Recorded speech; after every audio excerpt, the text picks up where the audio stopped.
Assalamualaikum warahmatullahi wabarakatuh. Perkenalkan, saya Rahma Kumalasari dengan NIM 14123000195. Di sini saya akan menjelaskan tentang pengukuran produktivitas dengan pendekatan model POSPAC, yaitu salah satu untuk memenuhi tugas EAS, analisis produktivitas.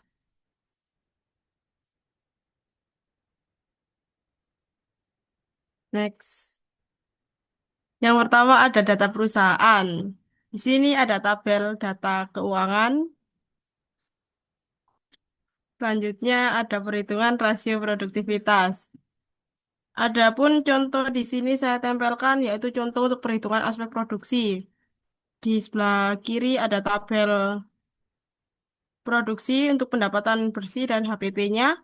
Yang di sebelah kanannya ada perhitungan rasio produktivitas yang di mana itu didapatkan dari pendapatan bersih dibagi dengan HPP-nya.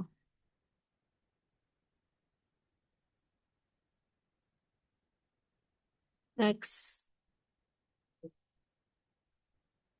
Lalu selanjutnya ada grafik dan analisis. Di sini grafiknya menggambarkan yang tertinggi ada 1,32 di, di bulan April 2025, yang terendah 1,23 ada di bulan Maret 2026, dan yang tengah-tengah yaitu 1,28 ada di bulan Juni 2025.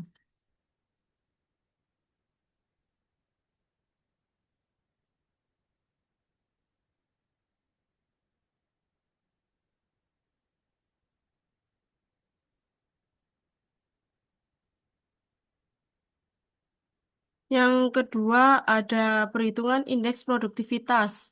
Di sini saya juga menempelkan untuk contoh perhitungan aspek produksi.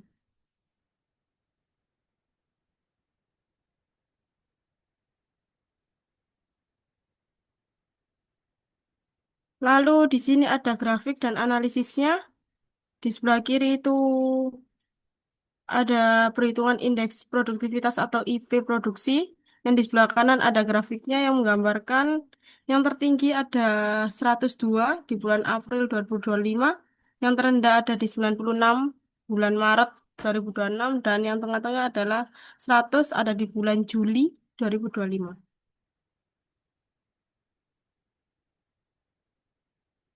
Next. Selanjutnya ada perhitungan rata-rata rasio produktivitas. Ini mencakup keseluruhan aspek. Di gambar ada perhitungan dari masing-masing aspek. Next.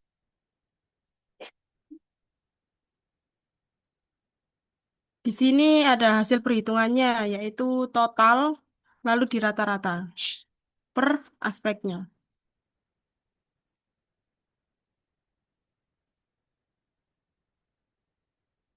Lalu ada perhitungan rata-rata rasio produktivitas, yaitu ini grafik dan analisisnya. Selalu habis dihitung tadi, dibuat tabel dan dibuat grafiknya yang menggambarkan ada yang tertinggi yaitu 48,31 berada di aspek tenaga kerja, yang terendah ada di 0,43 di aspek produk, dan yang tengah-tengah ada di 1,99 di aspek organisasi.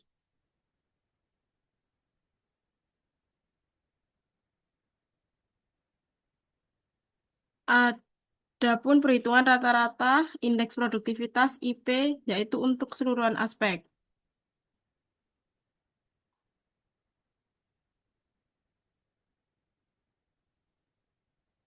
Next.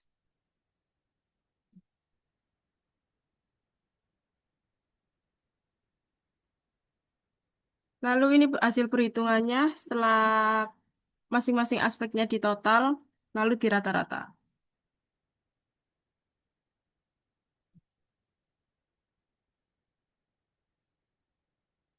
Di sini ada grafik, yaitu digambarkan grafiknya seperti rasio produktivitas, indeks produktivitas pun begitu, yaitu terdapat tertingginya ada di 123, berada di aspek produk, terendah 93, berada di aspek organisasi, dan yang tengah-tengah adalah 113 berada di aspek penjualan.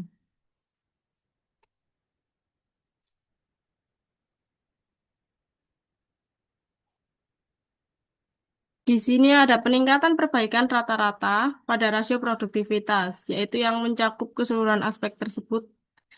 Lalu rata-rata rasio produktivitas terendah adalah 0,43 yang berada di aspek produk.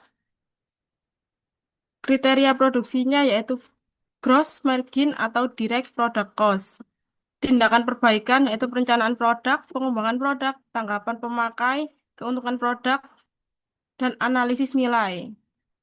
Agar suatu produk berhasil di pasar, perusahaan perlu melakukan tindakan perbaikan secara berkelanjutan melalui perencanaan produk yang matang, pengembangan produk yang inovatif, pemanfaatan tanggapan pelanggan sebagai bahan evaluasi, peningkatan nilai produk bagi konsumen, serta analisis nilai untuk menghasilkan produk yang berkualitas dengan biaya yang efisien.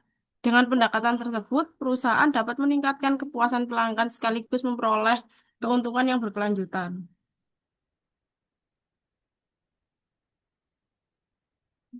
Lalu ini untuk peningkatan perbaikan rata-rata indeks produktivitas atau IP, yaitu yang mencakup keseluruhan aspek tadi.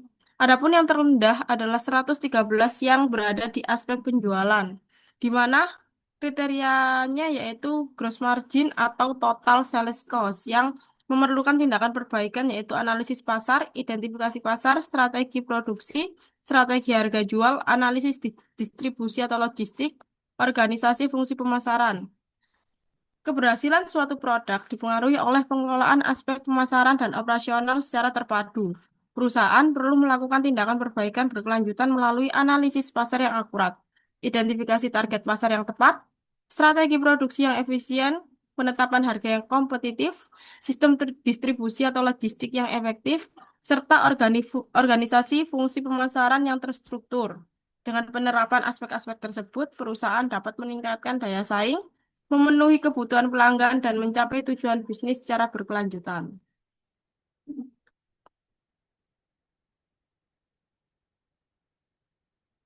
Kesimpulannya, berdasarkan hasil analisis produktivitas periode Januari 2025 hingga Maret 2026, kinerja perusahaan secara keseluruhan menunjukkan tren yang positif. Peningkatan produktivitas yang terlihat pada aspek penjualan, produk tenaga kerja, sedangkan produktivitas modal masih mengalami penurunan hingga efisiensi penggunaan modal perlu ditingkatkan. Oleh karena itu, perusahaan perlu mempertahankan kinerja yang telah baik serta melakukan perbaikan pada aspek produksi, organisasi, dan pengelolaan modal agar produktivitas dapat terus meningkat secara berkelanjutan. Sekian penjelasan dari saya, kurang lebihnya saya mohon maaf. Wassalamualaikum warahmatullahi wabarakatuh.